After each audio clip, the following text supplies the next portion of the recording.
Alright guys, in this video I want to talk about the so-called 1,000 gram wall, and it's specifically for ball pythons. If you have a ball python, maybe you bought one of my hatchlings. I had like 100 hatchlings last year and I sold pretty much all of them. I think I'm down to about 20 hatchlings left from last year, so I sold about 80. There's about 80 of my hatchlings floating around out there. If you bought one of those, you probably find that, especially with the bamboos, you'll find that they eat every week, week after week after week, and you think, all right, everything's great, my snake's eating. Especially with hatchlings, they kind of get out of that initial phase. You know, they start pretty much on live mouse hoppers, then they transition over to like a frozen thawed mouse.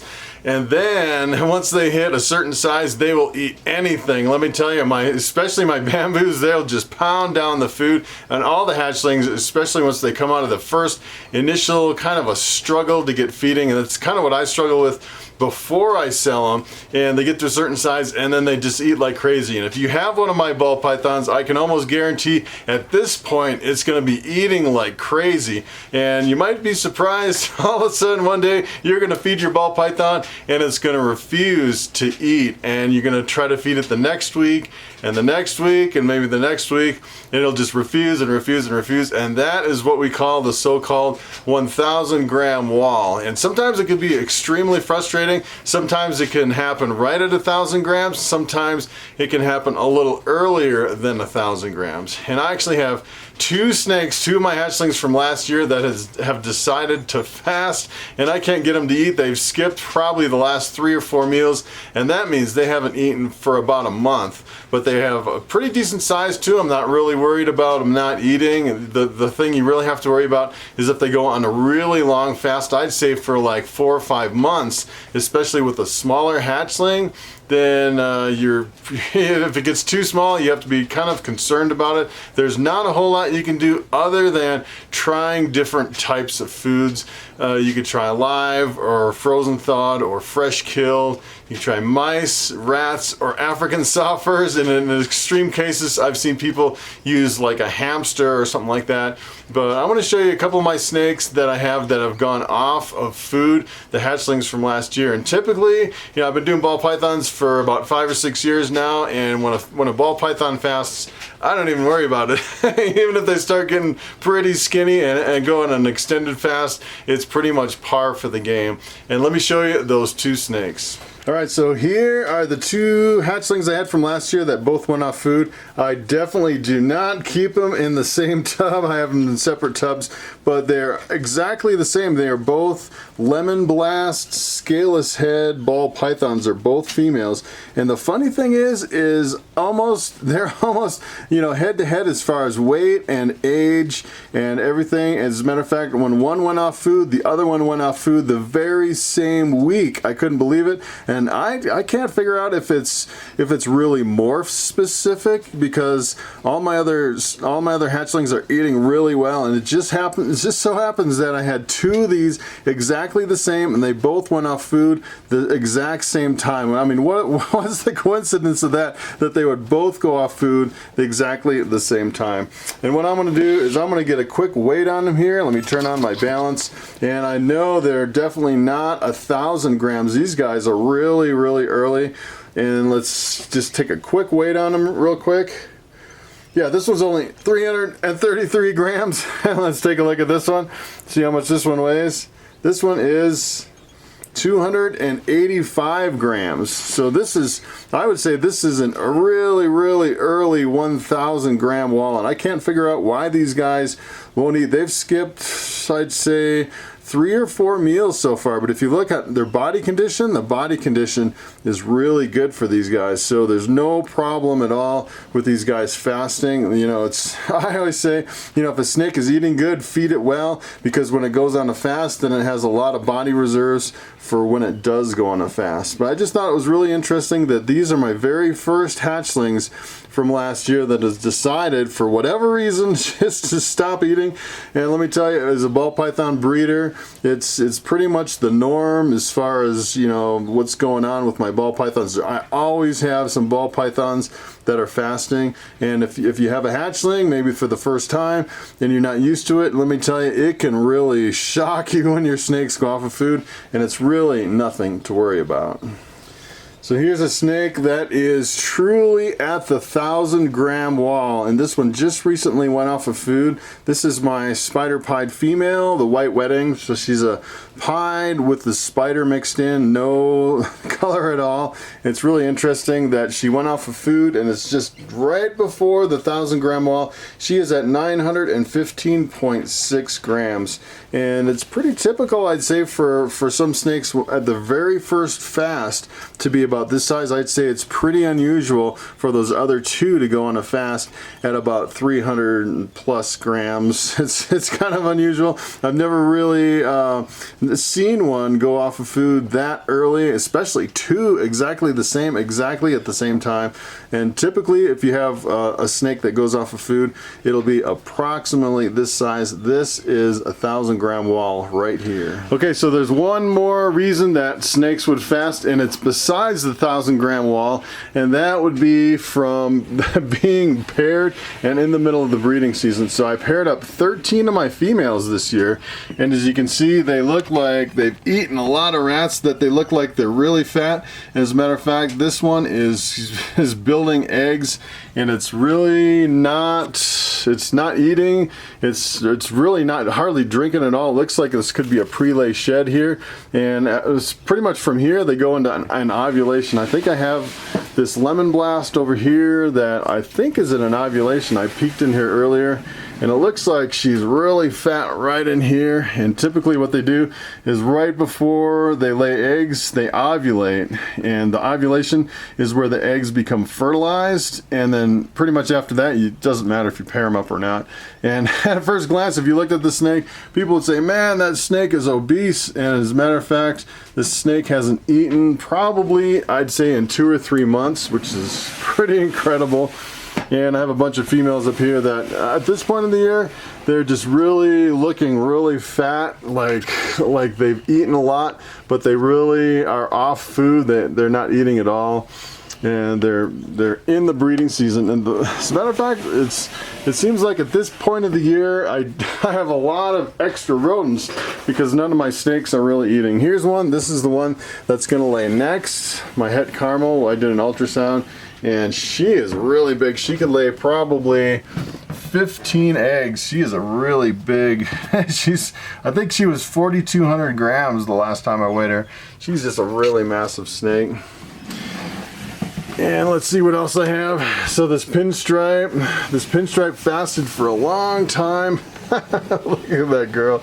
She's like stuck down in her water, and then she ate a whole bunch of rats. I paired her up, and now she's really building. It's funny that they'll fast and fast and fast. She's fasted for probably 8 months and then just kind of snapped out of it, and I bred her, and now she's building some follicles. Hopefully she'll lay some eggs. This girl has the year off, so this one I paired up. This one's been eating really well. She's another really big snake. She's a het caramel albino. And there's some that I didn't pair up here. Let's see, I have some more up here we can kind of peek in. You can see off feed, and this one didn't eat. This lesser girl, she hasn't been eating. I paired her up, she actually copulated, and I don't think she's gonna go because she hasn't been eating any rodents. They definitely need to eat. At the same time, they're breeding at the beginning of the season, otherwise they won't go. And you can definitely tell the difference between that one and some of these that are really, really thick-bodied and building eggs. They're off food, but you can definitely tell that it is breeding season, and a lot of my females are all off food as well as my males. I have a lot of males that are all off food. My fire pied, paired him up, and he stopped eating. My pastel spider desert ghost female, she stopped eating, which is amazing for this girl. She always eats all the time, and it's pretty amazing that she stopped. I paired her up for the first time. I'm hoping she'll give me some eggs this year, because these pastel desert ghost combos are really incredible. She's a really amazing snake, and she actually has spider in her, so that kind of breaks up the pattern a little bit more. I know some people are against the spider, but in this case, she doesn't have any head wobble at all, which is really cool with the spider. And I have the male, pastel desert ghost male, and he's been off food. He just stopped eating quite a while ago, and look at how skinny he's getting. He's getting really super skinny. And for males, you know, it doesn't really matter, because it's hard to tell. You know, if my female laid eggs, she would literally be this size after she laid eggs, and the eggs kind of fool you. It looks like she's got really good body condition. As a matter of fact, it's mostly eggs. You really can't tell that she's really that thin, so that's kind of interesting. This girl here, my pinstripe pied, I finally got her to eat some live rats. I really want to breed this girl. And she is on food, one of my few snakes that are on food. I figured out that this guy here is on live rats, this girl, and boy, I really want to pair her up. She is a bumblebee, possible yellow belly, possible het pied. It would be really cool to get some babies from her. This lesser clown is on food. I haven't paired this one up. This is one of my clowns that I'm hoping to pair up. This one actually didn't really hit 1,000 gram wall, and she is up to 1,500 grams, which is pretty incredible. So she never really stopped eating. She just kept going through all the way, which you'll find sometimes the 1,000 gram wall doesn't always hit, which is pretty interesting. And let's see, I paired up my albino pied male. He's off of food, and he's getting really skinny too. Yeah, these snakes, they just kind of drive me crazy. He's a beautiful looking snake. He's gorgeous. Really powerful breeder too. And then all these other snakes up here, these are all my holdbacks from, I was actually selling these at the show. These are definitely still on food. You can see she almost grabbed me. She's looking for a rat. This is a lesser bamboo female, really beautiful. Almost looks like a super sulfur with a little bit of yellow coming right down the back, but it's actually a blue-eyed leucistic complex, which is pretty cool. That's a really neat snake. I have quite a few. My scaleless head male went off a feed. I paired him up. He's, you know, I'm trying for some scaleless. I was actually trying for the scaleless lesser this year, scaleless head lesser, and I don't think my lesser female is going to go, but he's a really powerful breeder. I got a whole bunch of all my scaleless head stuff I got from this male. And he actually, I started breeding him last year at 400 grams, really light. And about when he hit 500 grams, that's usually the minimum, 500 grams for a male. And he started breeding last year, halfway through, hit 500 grams, and really did a stellar job. And he is off food from the breeding season, not necessarily 1,000 gram wall. As a matter of fact, we could probably weigh this guy. Looks like he's pretty close to 1,000 grams, I'd say. Let me turn my scale on here again. I bet he's probably 1,200 maybe. No, wow, he's 941 grams. So yeah, this guy is, you know, not only this, well, it's probably because of the 1,000 gram wall and because it's the breeding season too. So it's kind of a double whammy for this guy. It's like almost a no-brainer that this guy would be fasting right now.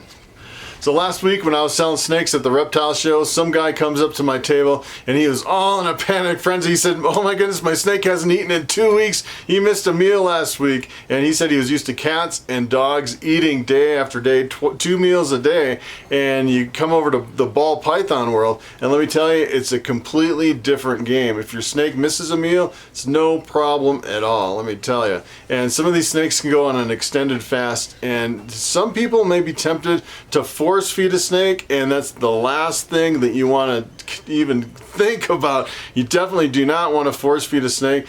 The only time you want to force feed, which in the ball python industry we call assist feed, it's basically putting the rodent in the mouth of the snake far enough back to where it, hopefully if you let the snake go within a matter of 5 or 10 minutes, that he'll actually, you know, chew and swallow that rodent, and it's not really like shoving it all the way down into the snake. You just put it in the mouth. And the only time you really assist feed a snake is a ball python hatchling when it first comes out of the egg.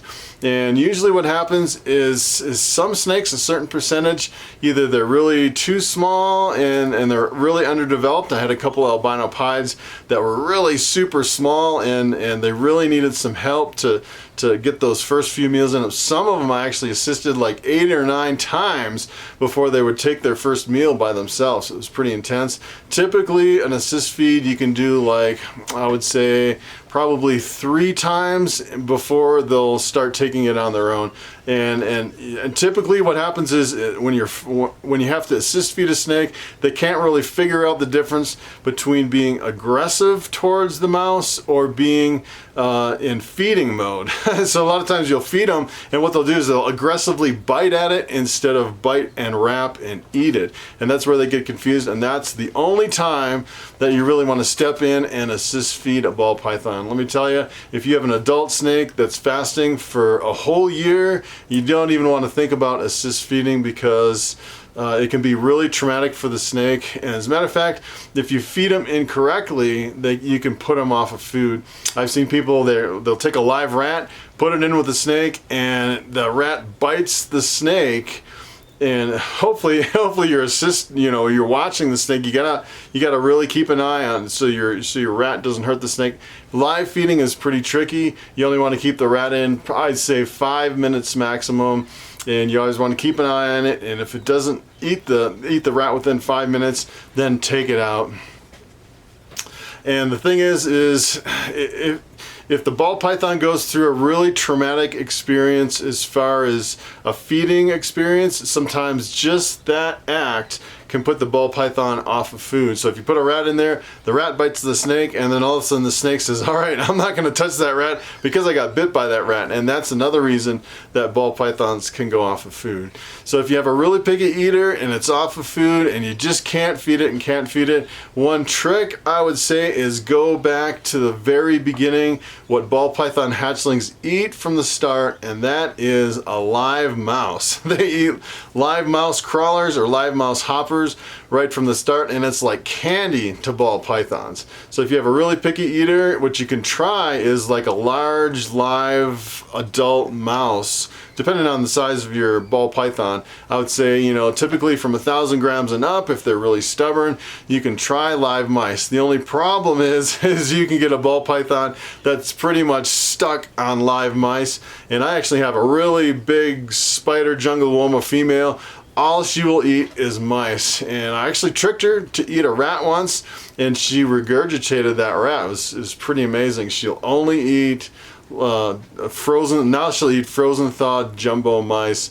And the other problem with that is you really can't get the weight on the ball python if you're continuing with mice, but sometimes it works to pull them out of a fast. I'd probably try a live mouse or maybe a frozen thawed mouse, and then as soon as they come out of the fast, as soon as you can, switch over to rats. Okay, so that wraps up my discussion of the 1,000-gram wall. And typically what I found is it usually hits between 900 and 1,000 grams. I've pretty much seen it time and time again. It doesn't always happen. I've had that, you know, the lesser clown went right through it, no problem.